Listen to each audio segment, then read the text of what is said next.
Thank you very much for having me.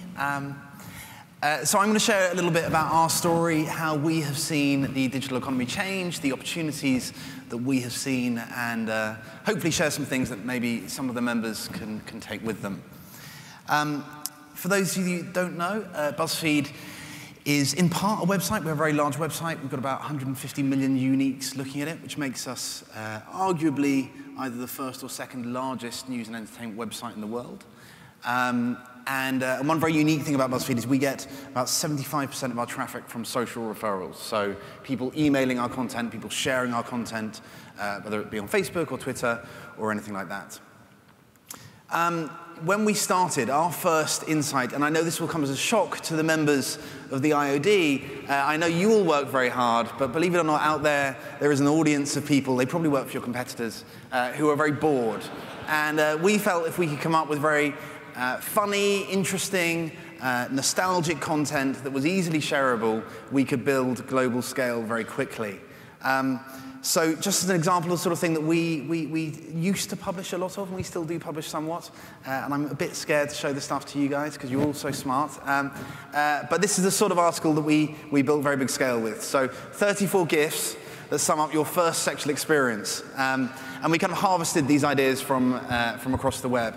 Now, just before I show you these GIFs, I would challenge you to try and think whether it was a young man or a young woman who submitted this image. So someone out there, I suspect probably a young lady, thought this GIF accurately represented her first sexual experience.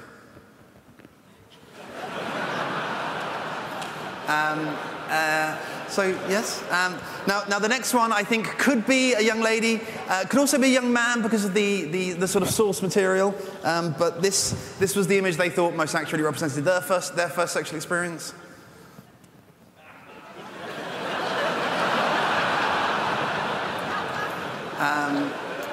So there you go. And then finally, and I know this is somewhat horrific, but this is another one. So we built massive scale through doing kind of fun stuff online, and we ended up with lots of people looking at our site, and that was very good. But then we had this sort of pivots when we realized that actually people don't just look at funny stuff online when they're bored. They also look at the BBC, they look at The Guardian, they look at these serious news sites, and maybe we could come up with a way of creating news for a new generation and optimize it for mobile, optimize it for social, and start creating a higher level of content. We pivoted into serious news. We're now filing reports from across the world. This is a story we filed in Liberia.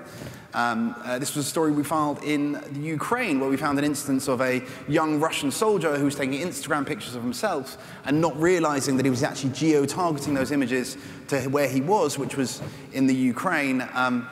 So that did very well, and we got lots of credit for that. And we're also serious about breaking hard British news about the duplicitous nature of our current government. So there we go. A key insight for us at BuzzFeed is that the internet has fundamentally changed. The internet, in its first stage, was all about destinations. It was all about these big sites where people kind of went to because there wasn't much else to look at online. And that was great, and it worked for a while. And then at a certain point, the quantity of information online just grew so much that you needed a way to work out where you were going. And famously, in the early 2000s, Google came about, and the internet kind of sort of started to crunch around Google.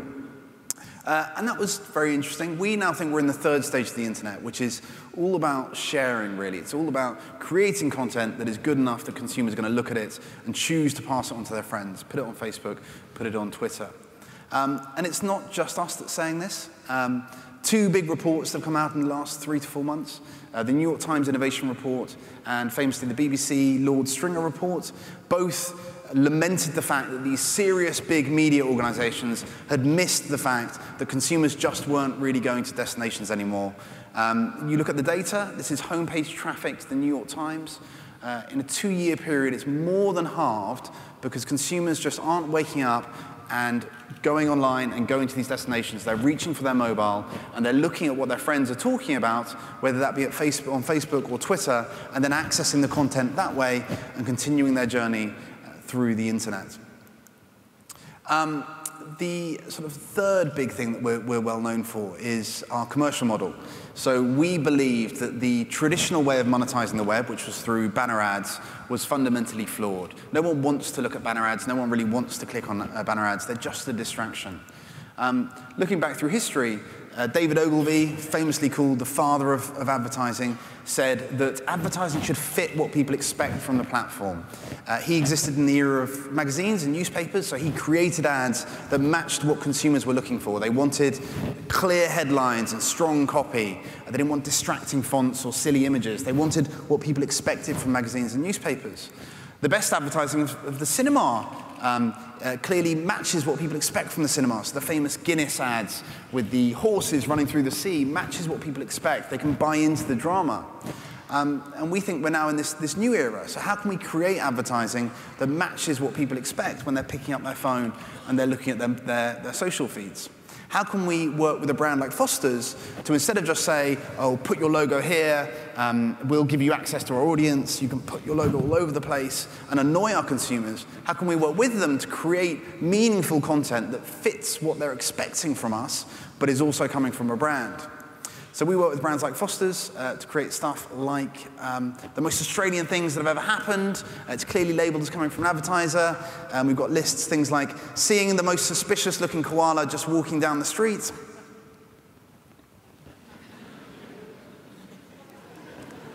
It's quite suspicious.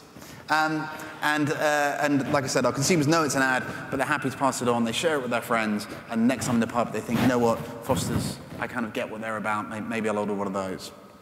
So in summary, my quick pitch to you guys is that the internet has fundamentally changed. Consumers aren't behaving the way they used to do.